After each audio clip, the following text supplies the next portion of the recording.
Shalom à tous, comment allez-vous? Shalom Kevin. Shalom Anaïs, shalom à tous, j'espère que vous allez bien. Oui. Alors ce soir, Ou ce matin ou ce midi. en fonction de l'heure à laquelle vous nous regardez, en tout cas il s'agit d'une pause qui ne va pas être très longue pour que vous puissiez prendre du temps et digérer sur ce que nous allons partager. Alors aujourd'hui, notre curiosité est éveillée par le verset qui se trouve dans l'Ancien Testament, dans le livre d'Amos, au chapitre 3 et au verset 7. Donc je fais la lecture. « Car le Seigneur, l'Éternel, ne fait rien sans avoir révélé son secret à ses serviteurs les prophètes. » Amen. Amen, amen, amen, amen, amen. Nous avons été inspirés par ce passage et lorsque j'avais proposé ce verset pour cette émission, la pensée était surtout d'annoncer Dieu. C'est-à-dire, plutôt que, avant de faire quelque chose, Dieu l'annonce. La pensée était surtout sur l'annonce de Dieu. Dieu, nous voyons par exemple par rapport à Jésus, qu'avant même la venue de Jésus, il y a quelqu'un qui est venu, qui s'appelle Jean-Baptiste. Oui, Il est la voix de celui qui crie dans le désert et qui dit « Préparez des voies droites pour le Seigneur ». Nous voyons donc qu'avant la venue de Dieu ou avant la venue de la parole de Dieu, la manifestation de Dieu, il y a aussi l'annonce de la part de Dieu, il y a aussi tout un travail qui est fait en amont. C'est-à-dire que la parole de Dieu n'arrive pas au hasard. Le Seigneur ne fait rien sans avoir révélé le secret à ses serviteurs, les prophètes. Avant d'agir, le Seigneur parle. J'aimerais te laisser la parole et je continuerai juste ensuite. Effectivement. Alors si je peux prendre un exemple, et le premier qui me vient à l'esprit, c'est avant la pandémie de Covid-19 qui avait frappé notre île et puis à d'autres endroits. Le monde entier. Oui, le monde entier. Le Seigneur m'avait montré, à travers d'un rêve, de plusieurs rêves, ça s'est reproduit en 2 ou 3 fois, qu'il y avait quelque chose qui allait se produire. À cette époque, je savais qu'il s'agissait d'une vision majeure, qu'il s'agissait d'un événement qui allait se produire et qui allait avoir un très grand impact. À cette époque-là, j'avais conscience de cet impact uniquement sur l'île de la Réunion, puisque je n'avais vu que notre territoire qui était concerné. Et le Seigneur m'avait à 3 reprises fait faire ce même rêve avec quelques détails qui différaient, mais je voyais l'importance que cette chose allait avoir sur nos propres vies et sur le territoire dans lequel nous étions. Et je voyais donc de l'eau contaminée. Donc il s'agissait donc d'une pandémie, je le crois, après coup.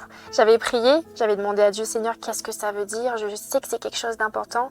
Je vois l'ampleur que cet événement va avoir, mais je n'avais pas conscience réellement de ce dont il allait s'agir.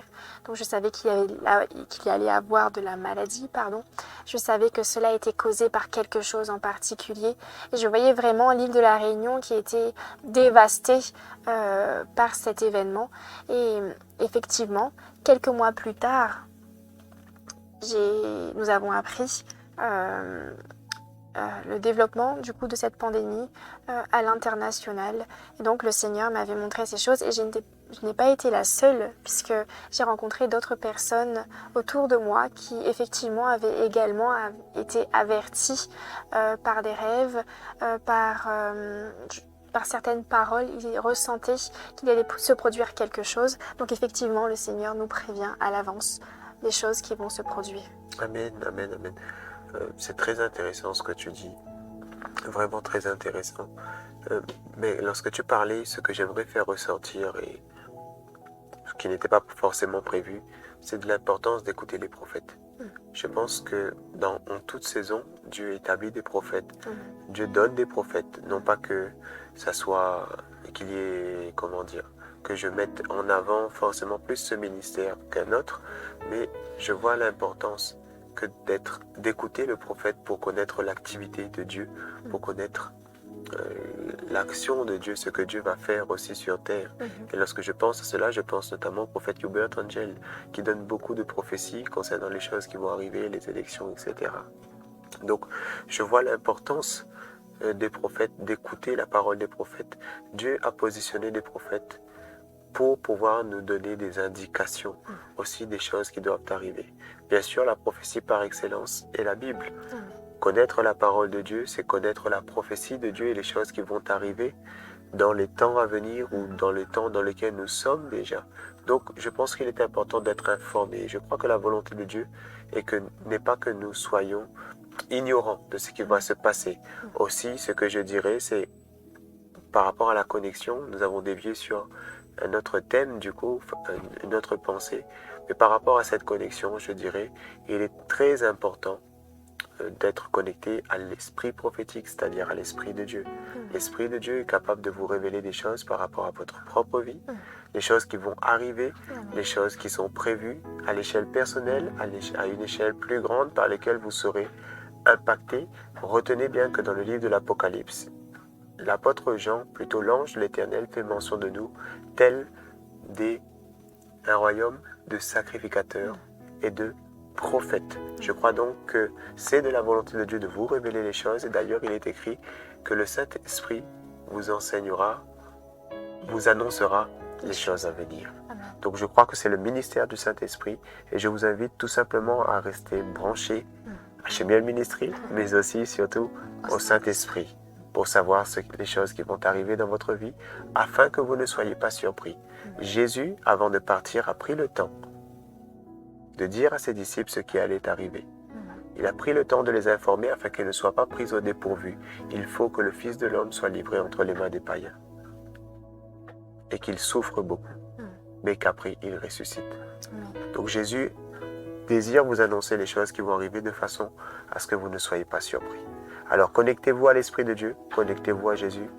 Certainement, il vous dira les choses qui arriveront dans votre vie et ce qu'il souhaite pour vous. Soyez bénis, nous terminons notre pause de la sorte. Soyez bénis. Shalom à tous. N'oubliez pas également de partager ces instants qui, je le crois, édifieront plusieurs d'entre nous.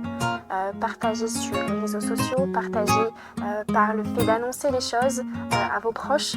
En tout cas, nous sommes là et nous sommes présents et nous vous remercions de votre soutien. Shalom à vous. Shalom.